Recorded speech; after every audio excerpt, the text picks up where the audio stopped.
Ibu dan Bapak guru yang berbahagia, salam sehat semuanya. Nah, setelah satuan pendidikan ya melakukan persiapan, langkah selanjutnya dalam proyek profil ialah refleksi diri. Refleksi diri adalah langkah awal peserta didik untuk menemukan topik mereka sendiri dengan persoalan-persoalan sekitar mereka.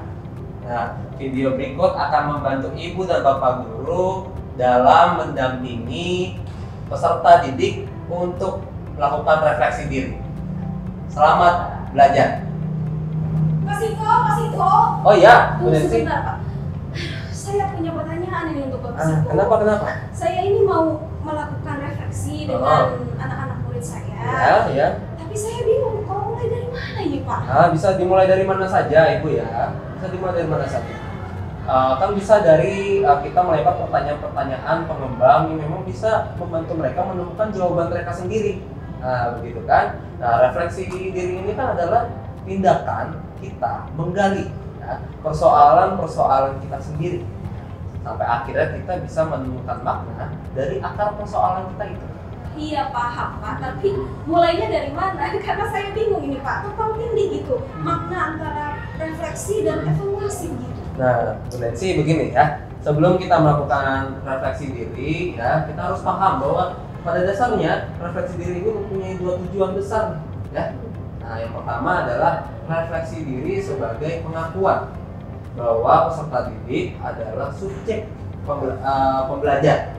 Nah, karena dalam refleksi diri ini kan tindakan murid adalah sebagai subjek pembelajar yang bisa menentukan sendiri ya apa yang ingin dia pelajari seperti itu.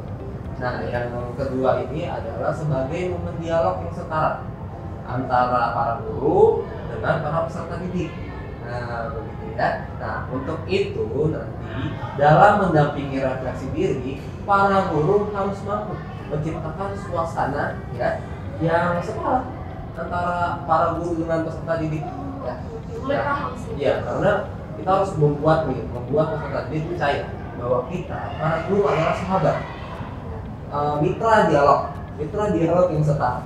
Nah, kalau Mas Iko sendiri dalam mendampingi murid-murid melakukan refleksi itu mulainya dari mana? Nah, kalau saya sih kemarin dengan anak-anak ya saya melempar pertanyaan-pertanyaan yang seputar kehidupan mereka sehari-hari. Ya, seperti itu. Berarti para murid ini sudah menentukan proyeknya begitu, Pak? Ya belum, tapi mereka sudah menemukan persoalan-persoalan sekitar yang menarik perhatian mereka. Nah, dari situ kan baru nanti mereka bisa menentukan topik pilihan mereka. Oke, paham, Pak. Tapi sebentar sih. Misalkan begini, dalam proses melakukan refleksi ini, peserta didik itu menentukan sendiri topik proyeknya, Ya. Pak. Itu bagaimana, Pak? Oh ya, tidak apa-apa. Ya. Oke, baik, Pak. Sekarang saya sudah mulai tercerahkan nih, Pak. Paham Syukurlah saya, Pak. kalau begitu. Saya sudah ada janji nih, Pak, dengan peserta iya. didik saya. Terima kasih Ya, banyak ya, Pak. sama-sama. Ya. Saya juga harus ketemu anak-anak ini ya. Iya. Ya, sukses ya, Pak ya. Iya, Terima Pak. kasih, Pak. Ya, Bu, ya. Sama-sama, Bu.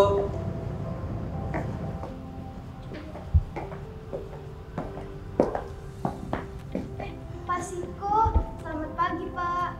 Pagi ya. Bagaimana ini? Sudah menemukan topik proyeknya? Sudah Pak. Kalau begitu Pak Siko mau bertanya. Coba ceritakan bagaimana kalian bisa menemukan topik proyek kalian.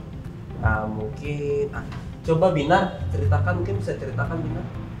Kalau saya memilih topik dampak asap bagi kesehatan dan lingkungan. Terus itu kenapa memilih itu? Saya memilih topik ini karena di desa tempat saya tinggal, Desa Batugini, ada 3 pabrik besar dan tempat pembuangan sampah yang sering mengeluarkan asap tebal. Asap itu sangat mengganggu warga sekampung. Kalau asap itu masuk rumah, kami sekeluarga jadi batuk-batuk. Ya, terima kasih Binar, itu bagus. Nah, berarti Binar ini sudah paham ya kalau apa itu topik project? Paham Pak, topik adalah suatu pokok persoalan yang dihadapi masyarakat sekitar yang menjadi bahan utama proyek. Bagus, betul itu ya. Terima kasih Binar atas sharing refleksinya. Sekarang siapa yang bisa melanjutkan ya? Mungkin bentar. Mau sharing refleksinya juga silakan ya. Iya Pak, topik proyek bentang tentang singkong. Nah, Saya memilih topik singkong karena singkong di Desa Batu Merah sekarang nyaris punah. Padahal di Desa Batu Merah dulu dikenal dengan singkongnya dan makanan khas dari singkong. nah, dari mana Bentang tahu kalau Desa Batu Merah itu terkenal akan singkongnya? Awalnya kan Bentang heran kenapa bapak dan kakek masih menanam singkong di ladang. Ya. Padahal kebanyakan tetangga menanam jagung.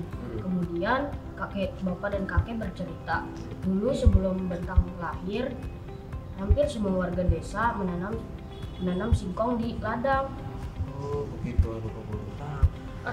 Kenapa warga desa pada akhirnya berhenti menanam singkong?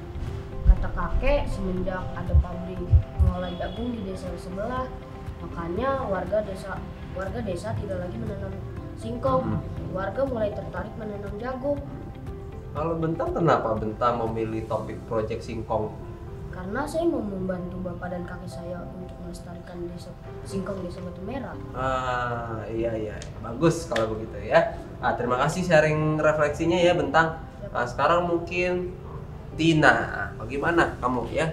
Maaf Pak Siko, saya belum punya topik proyeknya. Boleh nggak Pak Siko kalau topik saya sama dengan topiknya Bentang? Oh singkong juga berarti? Iya boleh tidak apa-apa. Tapi kenapa Tina memilih topik singkong ini? Ibu saya kan jualan jajanan dari singkong. Ibu mau ngambil singkong yang bagus dari rumahnya Bentang. Kalau pas rumah Bentang tidak ada singkong, jadinya ibu saya sudah dapat singkong yang bagus. Baik, boleh, tidak apa-apa. Kalau memang Tina tertarik di proyek singkong itu ya tidak apa-apa ya. Tapi mungkin begini, Bapak usul ya Tina dan Bentang jadi satu kelompok saja. Ya, bagaimana? Setuju? Boleh Pak, tapi nanti proyeknya tetap satu atau dua ya Pak? Oh, tetap satu. Ya. Oke, baik anak-anak ya. Kita sudah melewati tahap refleksi untuk menentukan topik. Ya. Nah, selanjutnya apa yang harus kita lakukan? Ayo. Mencari sumber informasi dan menyusun jadwal observasi, Pak. Betul Binar. Terima kasih banyak ya Binar ya. Baik, kalau begitu sampai di sini pembelajaran kita hari ini ya. Nah, kalian kalau memang butuh bantuan untuk mencari narasumber atau sumber lainnya ya, jangan sungkan hubungi Pak Siko ya. Nanti pokoknya Pak Siko akan bantu cari kebutuhan kalian. Oke? Nah, Pak Siko pamit dulu ya. Ya, Anak-anak Pak. ya. Ya, mari. Ya, Pak, terima kasih. Sama-sama ya. Bagaimana Ibu dan Bapak guru sekalian? Sudah memahami materi tentang bagaimana mendampingi murid dalam melakukan refleksi diri untuk menemukan topik pilihan mereka sendiri? Nah, kalau sudah paham, sampai disinilah materi kita Ibu dan Bapak guru ya. Selamat belajar.